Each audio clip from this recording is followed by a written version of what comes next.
Hello friend, स्वागत है आपका अपने चैनल लास्ट क्लास में। आज की इस वीडियो में हम आपका टेस्ट लेंगे।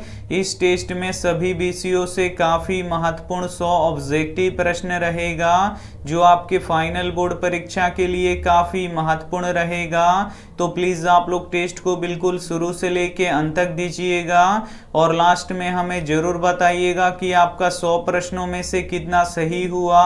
और चैनल को अभी तक आप सब्सक्राइब नहीं किए हैं तो चैनल को सब्सक्राइब कर लीजिएगा और सब्सक्राइब करने के बाद एक बेल आइकन आता है तो बेल आइकन को दबा के ऑल पे कर लीजिएगा ताकि जब भी लाइव क्लास हो तो आपके पास नोटिफिकेशन पहुंचता रहे। तो आइए शुरू करते हैं पहले नंबर प्रश्न से। तो पहला नंबर प्रश्न है कि जाति प्रथा किस प्रकार का श्रम विभाजन है। यहाँ पे आपको बताना है कि जाति प्रथा किस प्रकार का श्रम विभाजन है। तो अस्वाभाविक है, इसे आपको याद रखना है। यहाँ पे ए ऑप्शन बिल्कुल ही सही हो जाएगा। आइए देखते हैं अगला प्रश्न। दो नंबर प्रश्न है कि सोना मीटर द्वारा समुद्र तल में क्या मापते हैं। काफी महत्वपूर्ण प्रश्न है। यहाँ पे आपको बताना है कि सोना मीटर द्वारा समुद्र तल में क्या मापते हैं। तो सुनामी को मापते हैं, इसे आपको याद रखना है। यहाँ पे डी ऑप्शन बिल्कुल ही सही हो जाएगा। आइए देखते हैं अगला प्रश्न। 3 नंबर प्रश्न है कि निम्न में से कौन सा उद्योग कृषि पर आधारित नहीं है। यहाँ पे आपको बताना है कि निम्न में से कौन सा उद्योग कृषि पर आधारित नहीं है। तो जो सीमेंट उद्योग होता है ये कृषि पर आधारित नहीं होता है। यहाँ पे बी ऑप्शन बिल्कुल ही सही हो जाएगा। आइए देखते हैं अगला प्रश्न। 4 नंबर प्रश्न है कि सभी जीव जंतुओं के लिए ऊर्जा का अंतिम स्रोत क्या है। यहाँ पे आपको बताना है कि सभी जीव जंतुओं के लिए ऊर्जा का अंतिम स्रोत क्या है। तो सूर्य है, इसे आपको याद रखना है। यहाँ पे सी ऑप्शन बिल्कुल ही सही हो जाएगा। आइए देखते हैं अगला प्रश्न। 5 नंबर प्रश्न है कि एशिया महादेश का सबसे बड़ा सेतु कौन सा है। यहाँ पे आपको बताना है कि एशिया महादेश का सबसे बड़ा सेतु कौन सा है। तो गांधी सेतु है, इसे आपको याद रखना है। यहाँ पे डी ऑप्शन बिल्कुल ही सही हो जाएगा। इस टेस्ट में सभी विषयों से काफी महत्वपूर्ण 100 ऑब्जेक्टिव प्रश्न रहेगा। तो एक भी प्रश्न आप लोग स्किप मत कीजिएगा। टेस्ट को बिल्कुल शुरू से लेके अंत तक दीजिएगा और लास्ट में हमें जरूर बताइएगा कि आपका 100 प्रश्नों में से कितना सही हुआ। और वीडियो को अभी तक आप लाइक नहीं किए हैं तो प्लीज आप लोग वीडियो को लाइक भी कर दीजिएगा। आइए देखते हैं अगला प्रश्न। 6 नंबर प्रश्न है कि धरती कब तक घूमेगी कहानी में किसको प्रधानता दी गई है। काफी महत्वपूर्ण प्रश्न है। यहाँ पे आपको बताना है कि धरती कब तक घूमेगी कहानी में किसको प्रधानता दी गई है। तो नारी की प्रधानता दी गई है, इसे आपको याद रखना है।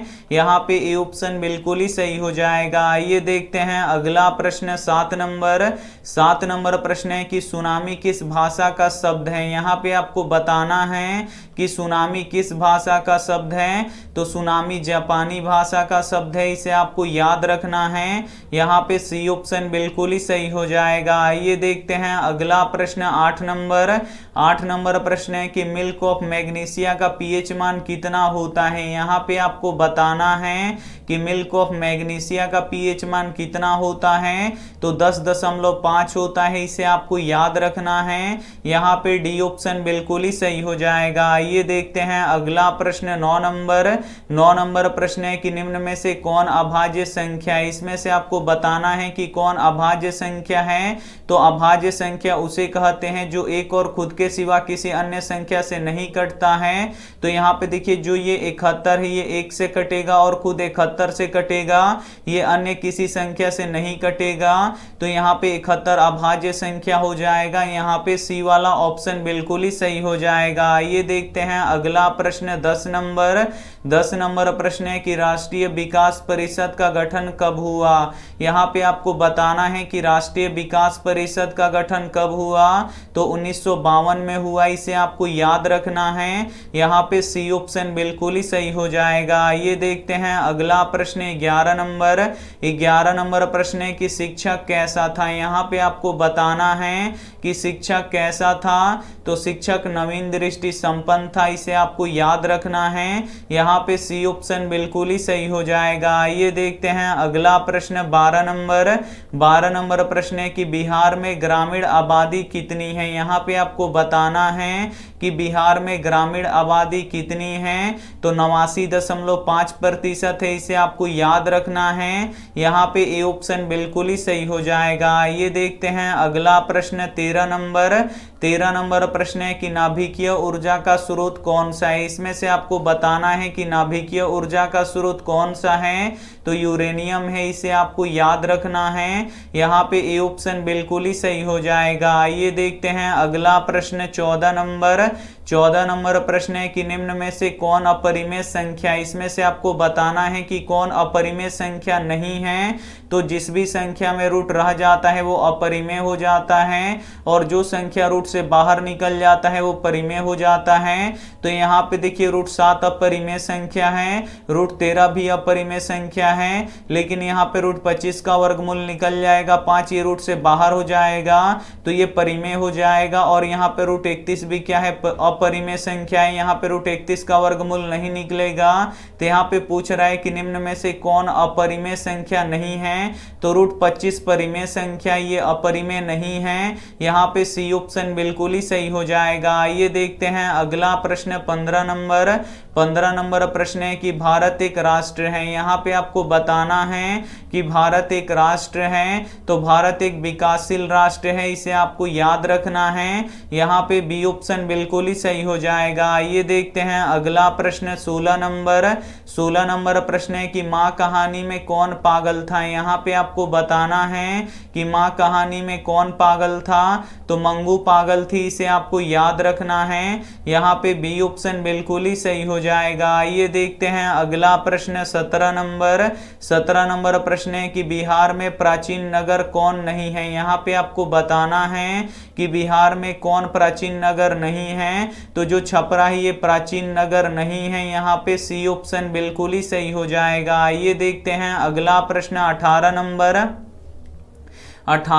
प्रश्न है कि कौन सा पदार्थ नीले लिटमस पत्र को लाल कर देता है। यहाँ पे आपको बताना है कि कौन सा पदार्थ नीले लिटमस पत्र को लाल कर देता है। तो जो अम्ल होता है ये क्या करता है, नीले लिटमस पत्र को लाल कर देता है। यहाँ पे ए ऑप्शन बिल्कुल ही सही हो जाएगा। और जो क्षार होता है ये लाल लिटमस पत्र को नीला कर देता है, तो ये भी साथ में आपको याद रखना है। आइए देखते हैं अगला प्रश्न 19 नंबर प्रश्न है कि स्वामी दयानंद की जन्म कब हुआ था। यहाँ पे आपको बताना है कि स्वामी दयानंद का जन्म कब हुआ था, तो 1824 ईस्वी में हुआ था, इसे आपको याद रखना है। यहाँ पे बी ऑप्शन बिल्कुल ही सही हो जाएगा। ये देखते हैं अगला प्रश्न 20 नंबर प्रश्न है कि प्लास्टिक मुद्रा का एक उदाहरण है। इसमें से आपको बताना है कि कौन प्लास्टिक मुद्रा का एक उदाहरण है। तो जो एटीएम कार्ड होता है ये एक प्लास्टिक मुद्रा का उदाहरण होता है।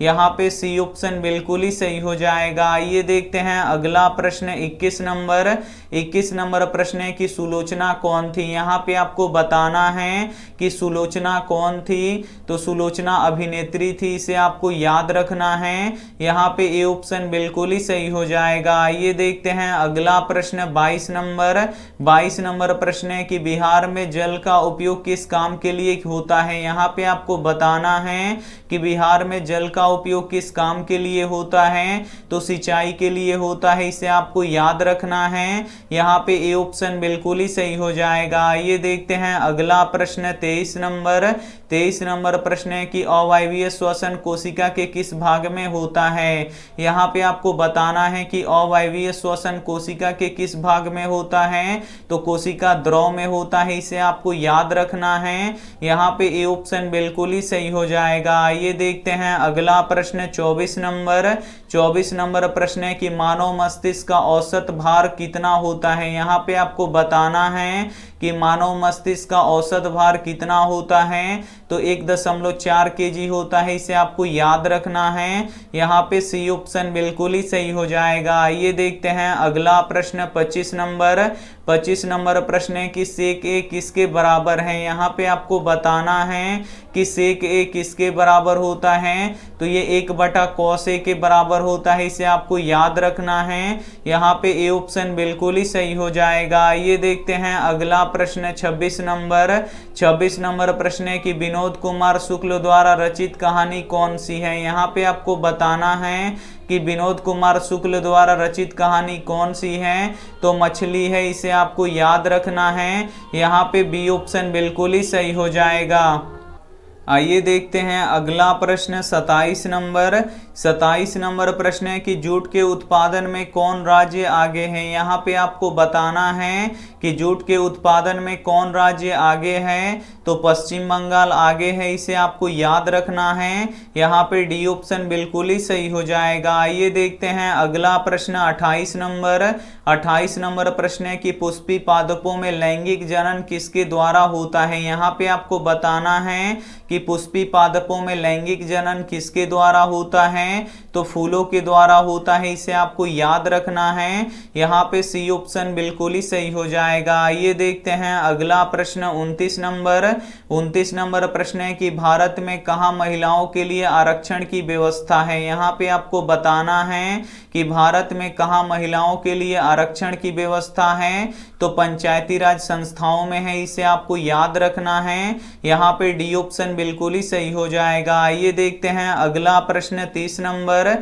नंबर प्रश्न है कि कॉट स्क्वायर 60 डिग्री का मान निकालें। यहाँ पे आपको कॉट स्क्वायर 60 डिग्री का मान निकालना है, तो कॉट 60 डिग्री का मान कितना होता है, 1/√3 होता है, और इसका स्क्वायर है तो हम भी स्क्वायर कर देंगे। और स्क्वायर का अर्थ क्या होता है कि यही चीज 2 बार गुणा होता है, तो हम यहाँ पे 2 बार गुणा कर देते हैं। यहाँ पे देखिए ऊपर में 1 में 1 से गुणा होगा तो 1 हो जाएगा, और नीचे यहाँ पे देखिए √3 में √3 से गुणा होगा तो √9 हो जाएगा। यहाँ पे देखिए ऊपर 1 है तो 1, अब यहाँ पे √9 का वर्गमूल कितना हो जाएगा, 3 हो जाएगा। नहीं, कितना मान निकल गया, 1/3 निकल गया। यहाँ पे डी वाला ऑप्शन बिल्कुल ही सही हो जाएगा। आइए देखते हैं अगला प्रश्न 31 नंबर प्रश्न है कि ब्राह्मण के वेश में कर्ण के पास कौन जाता है। यहाँ पे आपको बताना है कि ब्राह्मण के वेश में कर्ण के पास कौन जाता है, तो भगवान इंद्र जाते हैं, इसे आपको याद रखना है। यहाँ पे सी ऑप्शन बिल्कुल ही सही हो जाएगा। आइए देखते हैं अगला प्रश्न 32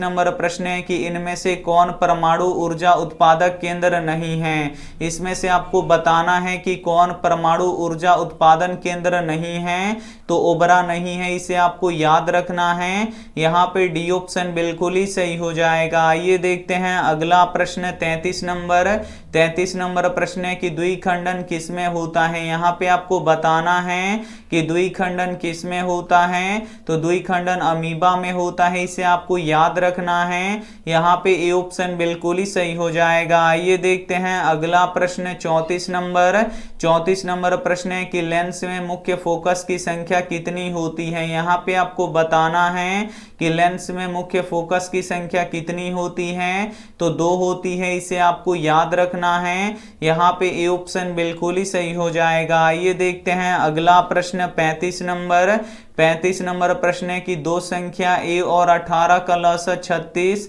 और मसा 2 हो तो a का मान निकालें। यहाँ पे आपको a का मान निकालना है, तो इसके लिए एक फॉर्मूला होता है, पहली संख्या गुणे दूसरी संख्या बराबर लसा और गुणे क्या होता है, मसा होता है। तो यहाँ पे देखिए पहली संख्या a है और दूसरी संख्या 18 है, तो पहली संख्या हम a लिख देते हैं, दूसरी संख्या 18 लिख देते हैं, और लसा कितना दिया है, 36 दिया है, तो यहाँ पे 36 लिख देते हैं, और मसा कितना दिया है, 2 दिया है, तो यहाँ पे 2 लिख देंगे। अब यहाँ पे आपको a का मान निकालना है, तो 18 इधर गुणा कर रहा है तो बराबर के उधर जाके क्या करेगा, भाग करेगा। भाग करने का अर्थ ये बट्टा के नीचे चला जाएगा। अब कटा दीजिए, 18 दूनी कितना होता है, 36 हो जाएगा। तो यहाँ पे a बराबर कितना हो जाएगा, 2 दूना 4 हो जाएगा। तो यहाँ पे a का मान कितना निकल गया, 4 निकल गया। यहाँ पे डी वाला ऑप्शन बिल्कुल ही सही हो जाएगा। आइए देखते हैं अगला प्रश्न 36 36 नंबर प्रश्न है कि भारत का केंद्रीय बैंक कौन सा है। यहाँ पे आपको बताना है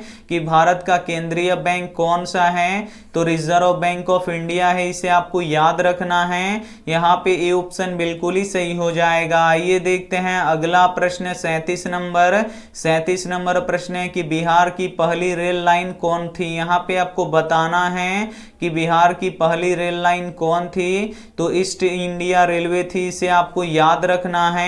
यहाँ पे बी ऑप्शन बिल्कुल ही सही हो जाएगा। आइए देखते हैं अगला प्रश्न 38 नंबर प्रश्न है कि शरीर की सबसे लंबी कोशिका कौन सी होती है। यहाँ पे आपको बताना है कि शरीर की सबसे लंबी कोशिका कौन सी होती है, तो तंत्रिका कोशिका होती है, इसे आपको याद रखना है। यहाँ पे ए ऑप्शन बिल्कुल ही सही हो जाएगा। आइए देखते हैं अगला प्रश्न 39 नंबर प्रश्न है कि विभवांतर को किससे मापा जाता है। यहाँ पे आपको बताना है कि विभवांतर को किससे मापा जाता है, तो वोल्ट मीटर से मापा जाता है, इसे आपको याद रखना है। यहाँ पे बी ऑप्शन बिल्कुल ही सही हो जाएगा। आइए देखते हैं अगला प्रश्न 40 नंबर प्रश्न है कि गांधी सेतु पुल कहाँ स्थित है। यहाँ पे आपको बताना है कि गांधी सेतु पुल कहाँ स्थित है, तो ये पाटलिपुत्र में स्थित है, इसे आपको याद रखना है। यहाँ पे डी ऑप्शन बिल्कुल ही सही हो जाएगा। आइए देखते हैं अगला प्रश्न 41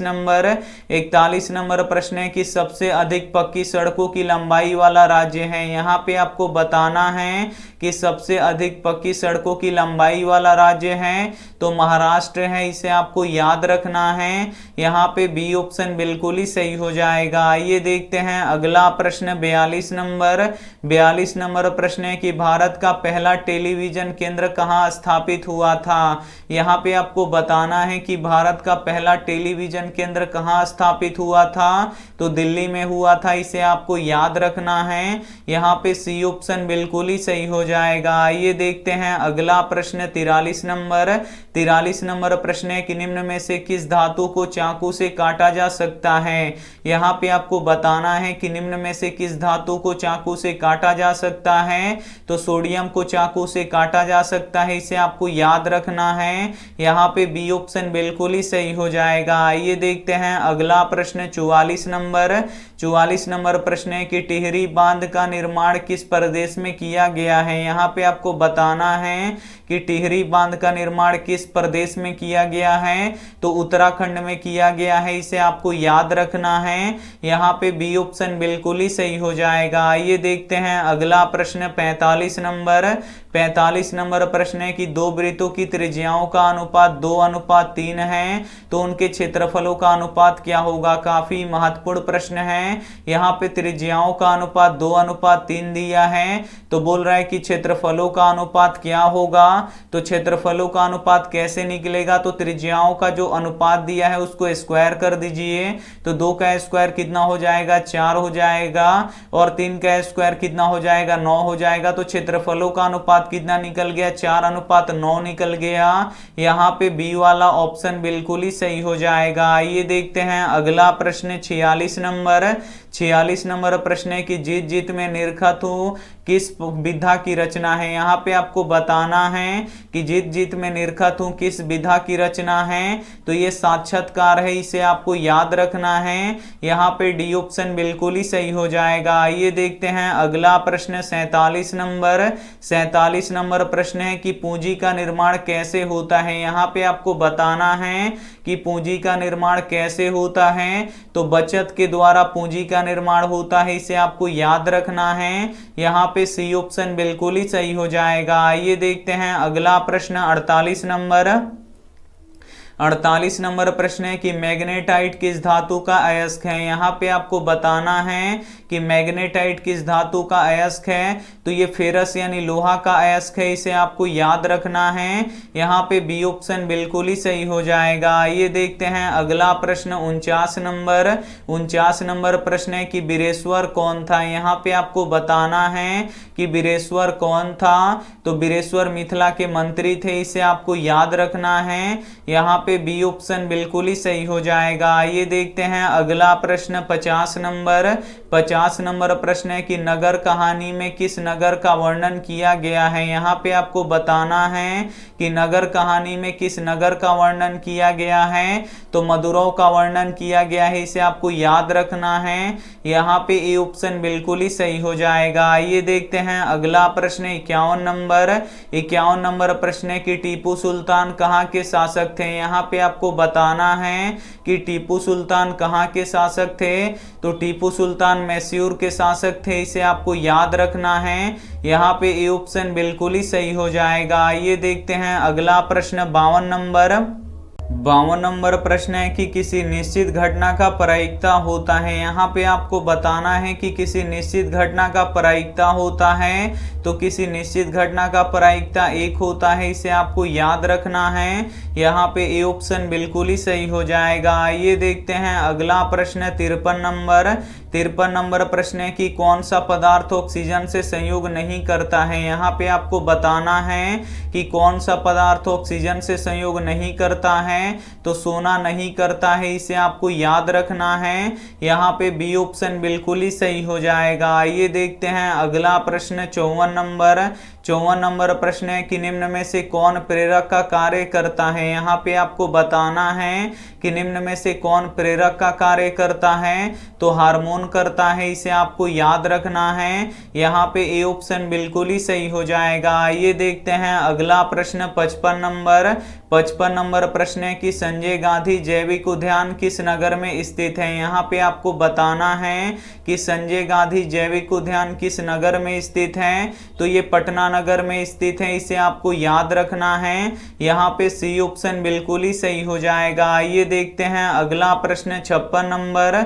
56 नंबर प्रश्न है कि नगर कहानी के लेखक कौन है। यहाँ पे आपको बताना है कि नगर कहानी के लेखक कौन है। तो सुजाता है, इसे आपको याद रखना है। यहाँ पे सी ऑप्शन बिल्कुल ही सही हो जाएगा। आइए देखते हैं अगला प्रश्न 57 नंबर। 57 नंबर प्रश्न है कि किस सरकार में चुनाव नियमित रूप से होता है। यहाँ पे आपको बताना है कि किस सरकार में चुनाव नियमित रूप से होता है। तो लोकतंत्र में होता है, इसे आपको याद रखना है। यहाँ पे ए ऑप्शन बिल्कुल ही सही हो जाएगा। आइए देखते हैं अगला प्रश्न 58 नंबर। 58 नंबर प्रश्न है कि धातुओं की प्रकृति होती है। यहाँ पे आपको बताना है कि धातुओं की प्रकृति होती है। तो धातुएं विद्युत धनात्मक होती हैं, इसे आपको याद रखना है। यहाँ पे ए ऑप्शन बिल्कुल ही सही हो जाएगा। आइए देखते हैं अगला प्रश्न 59 नंबर। 59 नंबर प्रश्न है कि लक्ष्मी किसे वर्ण करती हैं। यहाँ पे आपको बताना है कि लक्ष्मी किसे वर्ण करती हैं। तो लक्ष्मी उद्योगी पुरुष को वर्ण करती हैं, इसे आपको याद रखना है। यहाँ पे ए ऑप्शन बिल्कुल ही सही हो जाएगा। आइए देखते हैं अगला प्रश्न 60 नंबर। 60 नंबर प्रश्न है कि सांप्रदायिक राजनीति आधारित होता है। यहाँ पे आपको बताना है कि सांप्रदायिक राजनीति आधारित होता है। तो सांप्रदायिक राजनीति हमेशा धर्म पर आधारित होता है, इसे आपको याद रखना है। यहाँ पे ए ऑप्शन बिल्कुल ही सही हो जाएगा। आइए देखते हैं अगला प्रश्न 61 नंबर। 61 नंबर प्रश्न है कि मनुष्य को नाखून की जरूरत कब थी। यहाँ पे आपको बताना है कि मनुष्य को नाखून की जरूरत कब थी। तो जंगली जीवन में थी, इसे आपको याद रखना है। यहाँ पे ए ऑप्शन बिल्कुल ही सही हो जाएगा। आइए देखते हैं अगला प्रश्न 62 नंबर। 62 नंबर प्रश्न है कि लोहे को जंग से बचाने के लिए किसका लेप लगाया जाता है। यहाँ पे आपको बताना है कि लोहे को जंग से बचाने के लिए किसका लेप लगाया जाता है। तो जिंक का लेप लगाया जाता है, इसे आपको याद रखना है। यहाँ पे डी ऑप्शन बिल्कुल ही सही हो जाएगा। आइए देखते हैं अगला प्रश्न 63 नंबर। 63 नंबर प्रश्न है कि AP 2 4 6 8 डॉट डॉट का सार्व अंतर निकालें। और सार्व अंतर को किससे सूचित करते हैं, डी से सूचित करते हैं। और डी कैसे निकलता है, तो दूसरे पद में से पहले पद को घटाना पड़ता है। तो दूसरा पद कितना है, 4 है। और पहला पद कितना है, 2 है, इसमें घटा लीजिए। तो 4 में से 2 घटेगा, कितना बचेगा, 2 बचेगा। तो हमारा सार्व अंतर कितना निकल गया, 2 निकल गया। यहाँ पे ए वाला ऑप्शन बिल्कुल ही सही हो जाएगा। आइए देखते हैं अगला प्रश्न 64 नंबर। 64 नंबर प्रश्न है कि निम्न में से किसको प्राथमिक क्षेत्र कहा जाता है। यहाँ पे आपको बताना है कि निम्न में से किसको प्राथमिक क्षेत्र कहा जाता है, तो कृषि क्षेत्र को प्राथमिक क्षेत्र कहा जाता है। यहाँ पे बी वाला ऑप्शन बिल्कुल ही सही हो जाएगा। ये देखते हैं अगला प्रश्न 65 नंबर प्रश्न है कि दही वाली मंगमा कहानी किस भाषा में लिखित है। यहाँ पे आपको बताना है कि दही वाली मंगमा कहानी किस भाषा में लिखित है, तो ये कन्नड़ में लिखित है, इसे आपको याद रखना है। यहाँ पे बी ऑप्शन बिल्कुल ही सही हो जाएगा। ये देखते हैं अगला प्रश्न 66 नंबर प्रश्न है कि क्षार स्वाद में कैसा होता है। यहाँ पे आपको बताना है कि क्षार स्वाद में कैसा होता है, तो क्षार स्वाद में कड़वा होता है, इसे आपको याद रखना है। यहाँ पे डी वाला ऑप्शन बिल्कुल ही सही हो जाएगा। ये देखते हैं अगला प्रश्न 67 नंबर प्रश्न है कि कर्ण किस देश के राजा थे। यहाँ पे आपको बताना है कि कर्ण किस देश के राजा थे, तो कर्ण अंग देश के राजा थे, इसे आपको याद रखना है। यहाँ पे ए ऑप्शन बिल्कुल ही सही हो जाएगा। ये देखते हैं अगला प्रश्न 68 नंबर प्रश्न है कि भारत माता का आंचल कैसा है। यहाँ पे आपको बताना है कि भारत माता का आंचल कैसा है, तो धूल भरा है, इसे आपको याद रखना है। यहाँ पे डी ऑप्शन बिल्कुल ही सही हो जाएगा। ये देखते हैं अगला प्रश्न 69 नंबर प्रश्न है कि किसने कहा था कि संसाधन होते नहीं बनाए जाते हैं। काफी महत्वपूर्ण प्रश्न है। यहाँ पे आपको बताना है कि किसने कहा था कि संसाधन होते नहीं बनाए जाते हैं, तो जिमरमैन ने कहा था, इसे आपको याद रखना है। यहाँ पे ए ऑप्शन बिल्कुल ही सही हो जाएगा। ये देखते हैं अगला प्रश्न 70 नंबर प्रश्न है कि क्रांति कोण कितने डिग्री का होता है। यहाँ पे आपको बताना है कि क्रांति कोण कितने डिग्री का होता है, तो क्रांति कोण 90 डिग्री का होता है, इसे आपको याद रखना है। यहाँ पे बी ऑप्शन बिल्कुल ही सही हो जाएगा। ये देखते हैं अगला प्रश्न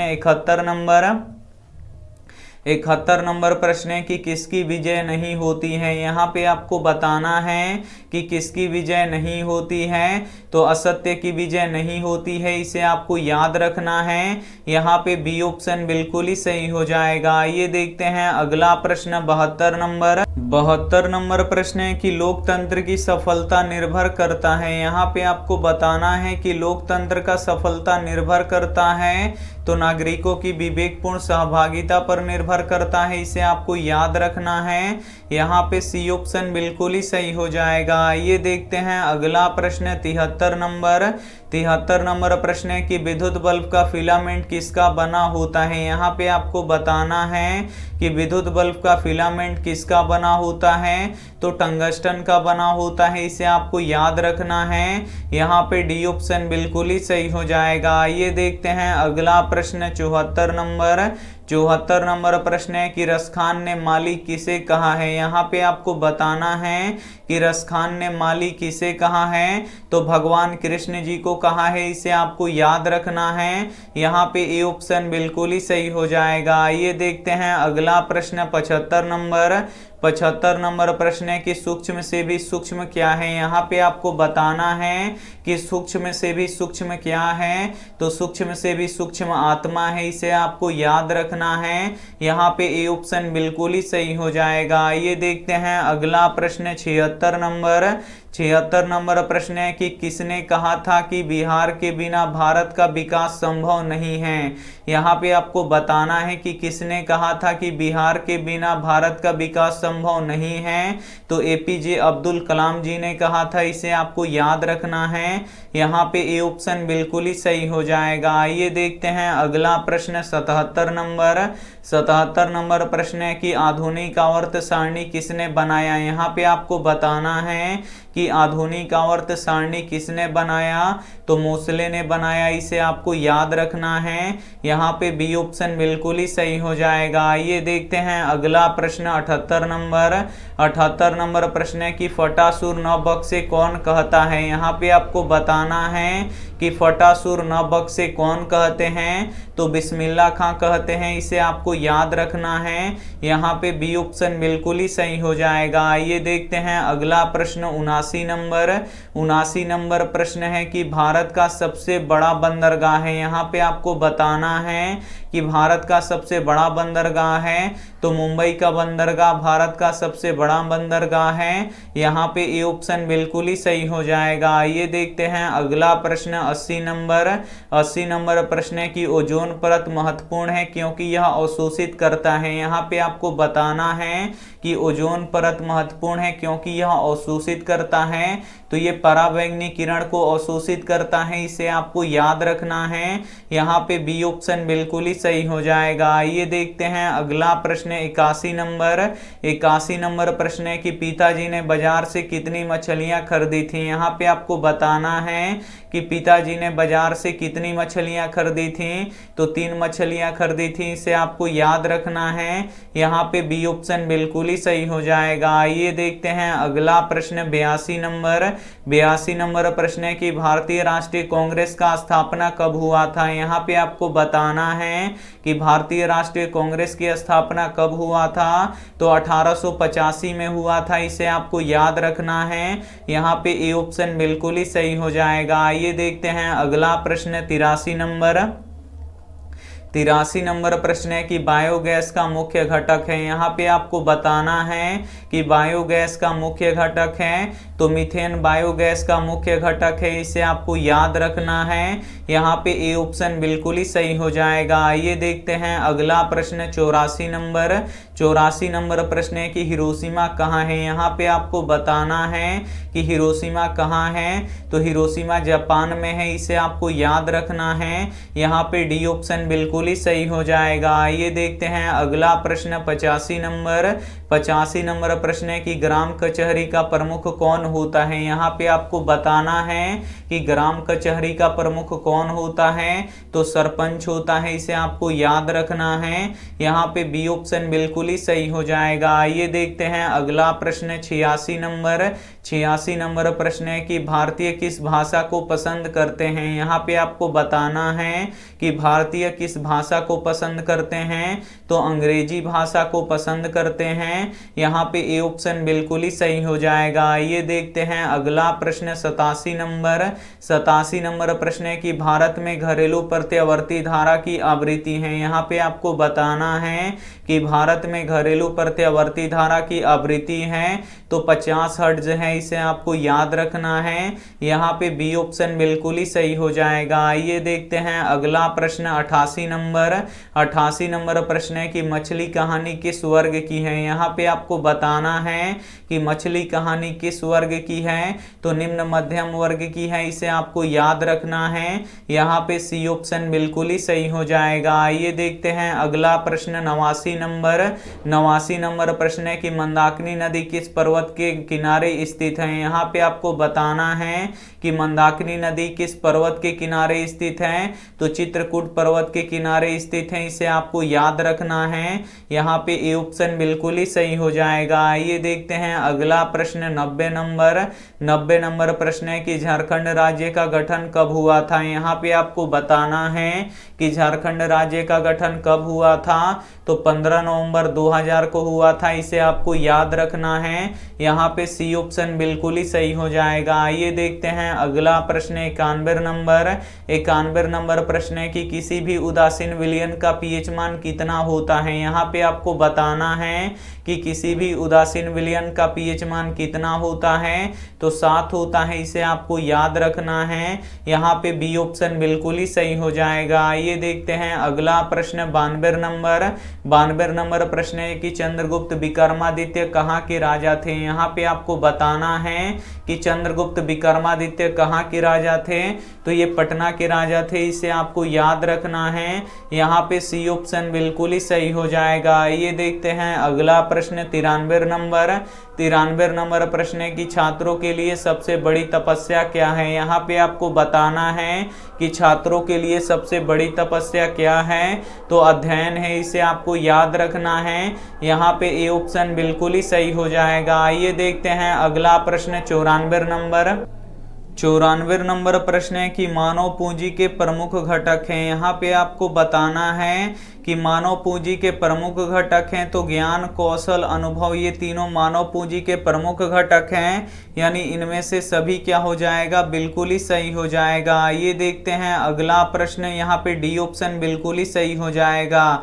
आइए देखते हैं अगला प्रश्न 95 नंबर प्रश्न है कि आकाश का रंग नीला होने का क्या कारण है। यहाँ पे आपको बताना है कि आकाश का रंग नीला होने का क्या कारण है, तो प्रकाश का प्रकीर्णन है, इसे आपको याद रखना है। यहाँ पे सी ऑप्शन बिल्कुल ही सही हो जाएगा। आइए देखते हैं अगला प्रश्न 96 नंबर प्रश्न है कि रीढ़ किसका बना होता है। यहाँ पे आपको बताना है कि रीढ़ किसका बना होता है, तो रीढ़ नरकट का बना होता है, इसे आपको याद रखना है। यहाँ पे ए ऑप्शन बिल्कुल ही सही हो जाएगा। आइए देखते हैं अगला प्रश्न 97 नंबर प्रश्न है कि नेपा नगर प्रसिद्ध है। यहाँ पे आपको बताना है कि नेपा नगर प्रसिद्ध है, तो नेपा नगर अखबारी कागज के लिए प्रसिद्ध है, इसे आपको याद रखना है। यहाँ पे बी ऑप्शन बिल्कुल ही सही हो जाएगा। आइए देखते हैं अगला प्रश्न 98 नंबर प्रश्न है कि किस क्रिया के फलस्वरूप हानिकारक पदार्थ शरीर से बाहर निकलता है। यहाँ पे आपको बताना है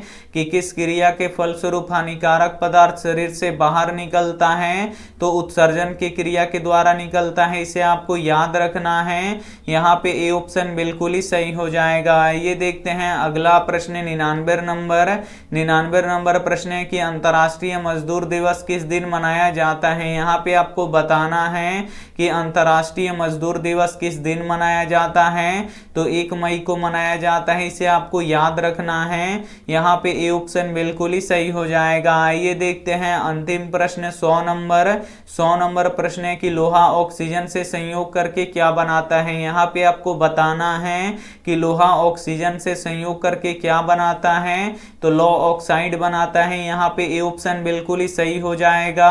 यहाँ पे आप लोग 100 ऑब्जेक्टिव प्रश्न का टेस्ट दे चुके हैं, तो अब आप हमें कमेंट करके बता दीजिए कि आपका 100 प्रश्नों में से कितना सही हुआ। यहाँ पे हम सबका कमेंट देख रहे हैं, तो आप लोग जल्दी जल्दी बता दीजिए। और ये रहा आपके लिए होमवर्क प्रश्न की कौन सी क्रिया सभी जीवों के लिए अनिवार्य है। ए ऑप्शन है प्रकाश संश्लेषण, सी ऑप्शन है वातपोत्सर्जन, सी ऑप्शन है श्वसन, डी ऑप्शन है चलन। तो जो भी ऑप्शन आपको सही लगे वो आप हमें कमेंट करके जरूर बताइएगा। वीडियो को लाइक नहीं किए तो प्लीज आप लोग वीडियो को लाइक कीजिएगा, अपने दोस्तों के पास इस वीडियो को जरूर शेयर कीजिएगा। और चैनल को अभी तक आप सब्सक्राइब नहीं किए तो चैनल को सब्सक्राइब कर लीजिएगा। Thank you for watching. मिलते हैं अगले वीडियो में, तब तक अपना ध्यान रखिए, मन लगा के पढ़ाई कीजिए। Take care and bye.